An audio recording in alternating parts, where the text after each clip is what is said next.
Libra, I'm here with your astrology of July 2025. We're going to go down the line of the different things that I think that we should focus on. So let's see what comes out for you. The first thing we're going to talk about is the Neptune retrograde. It started July 4th and it will continue until December 9th. A huge time of change. This is a feeling of dissatisfaction. This is a feeling of feeling limited, restricted, like, you know, where you've had somebody's thumb has been on your neck your entire time and you're kind of like, I'm over it. Get off of me, you know? So let's see how this is going to be affecting you, my Libras. Oops. Too many. I literally had like a half a deck come out for that. Okay, that makes more sense. The first thing that flies out is a teapot. Deep friendship with someone of the same sex. The second thing that I have coming out is the box. You will receive a gift. And the third thing that comes out is the fire. Strong emotions, passion, love, or hate. So I do feel like something will be revealed to you regarding a person that you're close to. It feels like a friend. Again, it says friend. So somebody you have a relationship with is somebody of the same sex that you are. And when you figure this out, like something that's being revealed, I don't feel like it's going to be love. It feels like it gets you pissed off. One of the things that this Neptune retrograde will be creating is, like I said, a feeling of discomfort and dissatisfaction. I'm done living this story. I'm done living this life with this person. I'm done giving so many damn chances. We're over it. And so this friend that will reveal something to you, and it's a gift that comes to you, and it does feel like a gift, because if you wouldn't have received this revelation, you would have never known, right? Will literally create the situation where you're like, I'm freaking over it, and I'm over you, and I'm over the situation. So very good energy. The second thing that we have is the Capricorn full moon that will be the 10th tomorrow. So let's find out about that. I done told people that this Capricorn full moon is a funny moon. It started on the 7th. It will continue till the 14th. But the thing about this moon is that it's a karmic moon. It reminds you of things, boxes that you still have to check off to remove obstacles from your way. If you're in this energy of constantly trying to change, shift, and improve your life, then you will be able to come to the realization that of things that you have to cut out of your life. If not, you will see this moon provoking turbulence, like a problem, discord, plot and violence, chaos, but so that you can get out of a situation that's not for your greatest good. It comes every year in July. I feel like this moon, for me, I feel like this moon has a way of triggering people, and a lot of revelations. Okay. So what we have for this is nectar. That's interesting, especially because we see this energy of this revelation, this clarity that you receive. The second thing we see is the pilgrimage. And the third thing we see is the queen. This energy of this wound, of this full moon feels like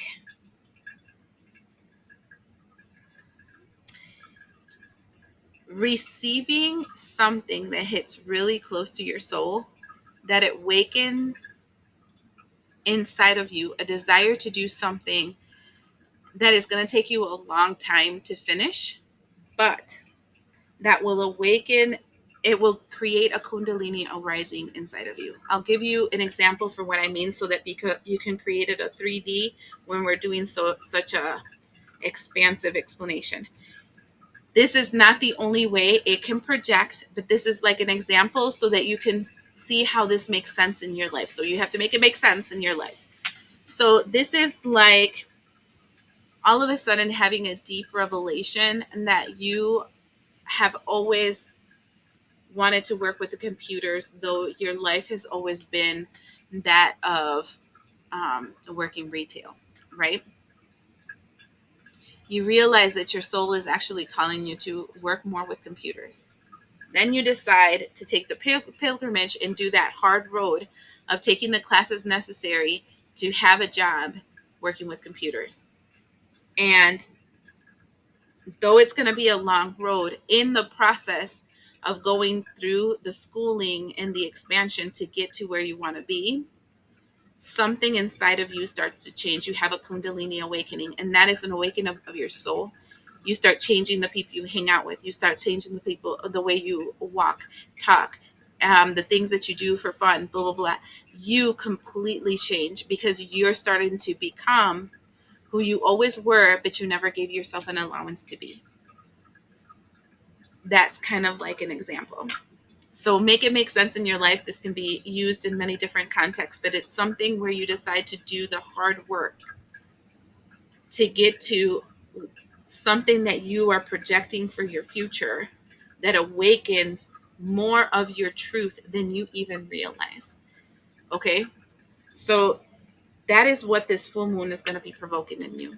The second thing we have is Venus entering Leo, which for me is a very hard moon because of the fact, I mean, a season is a very hard season because when Leo and Venus unite, that's your ego uniting with your desires together.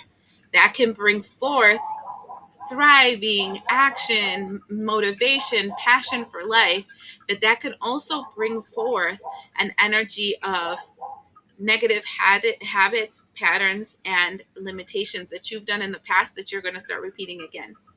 So being mindful that whatever you do will not be destructive for you and will help you move and grow and expand. So for that,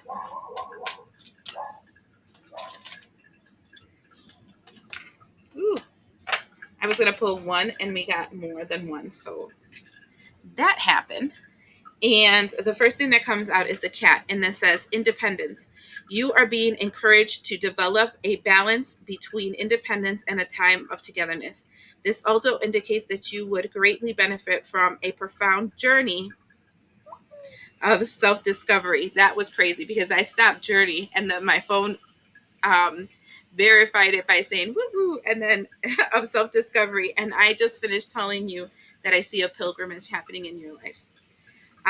Learn to enjoy time spent with yourself. And I feel very strongly that because it's a cat and cats talk about intuition, I feel like this movement that you're taking in the pilgrimage that is actually doing the work to accomplish a goal that has been calling you for a while is going to awaken some kind of intuition within you, like a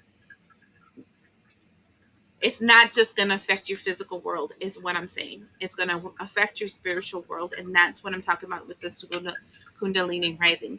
Then we have Scorpion, and it says new beginnings. You are and then I just heard when I said that, check out your natal chart and see where your Scorpio placement is in the natal chart, because this has a lot to do about this new beginning. You are invited to investigate change.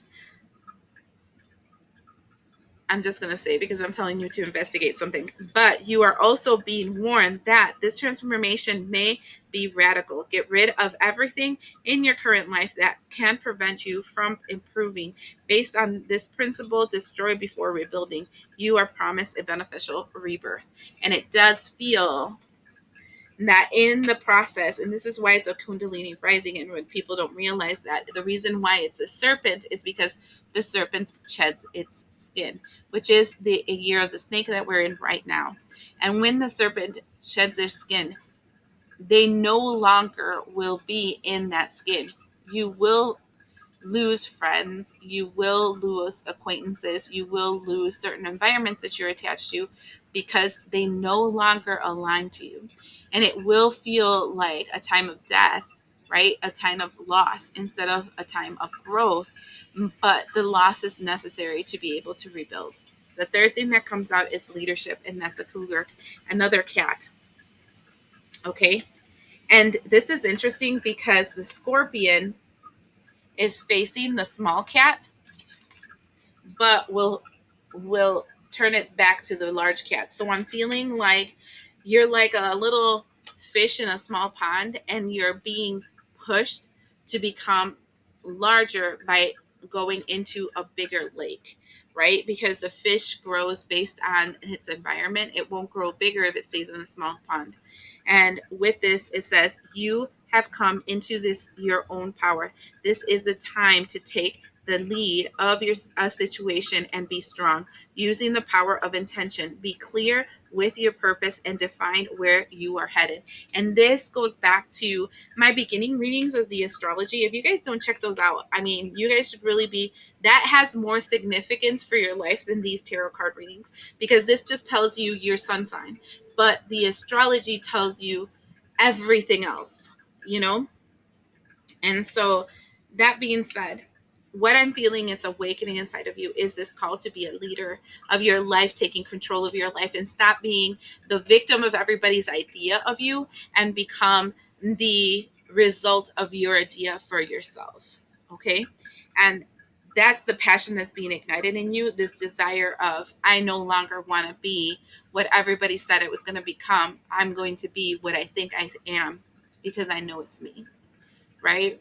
So the next thing we have is Mercury entering Virgo, which is the July 28th. Um, Mercury entering Virgo, which is the time of planning. Mercury at that time will be in retrograde. It actually starts next week, Thursday. So what I'm saying is it's scrapping your old plan and making something different. It feels like connections and creating like networks for that movement forward, but it's not the same one you had before because you're going back and changing the things that no longer align to you, because Mercury is highly being influenced by Uranus, which is all change. I'm done. I'm done with that story. I'm done with that script. I'm done with the person that I was.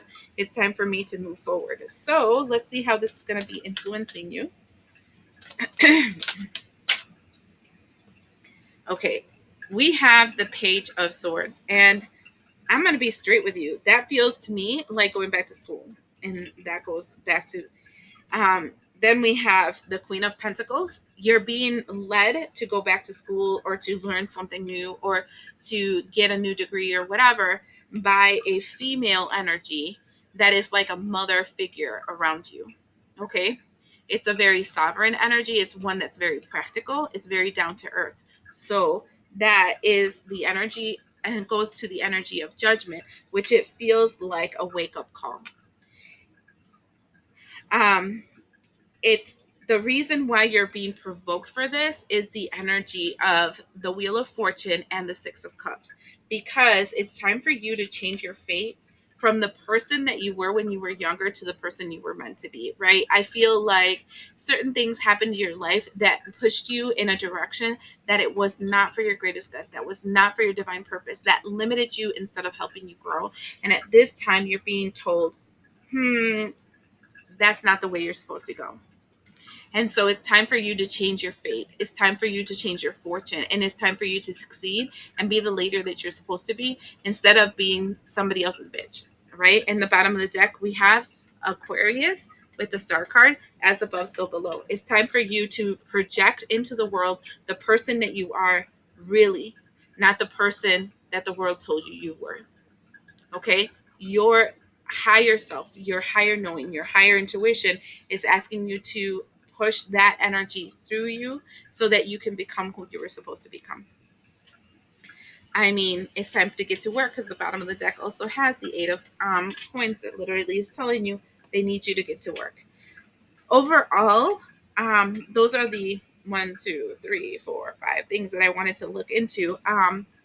Overall, what I'm seeing here, it's an awakening. I feel like this is a Kundalini rising or an awakening for my Libras.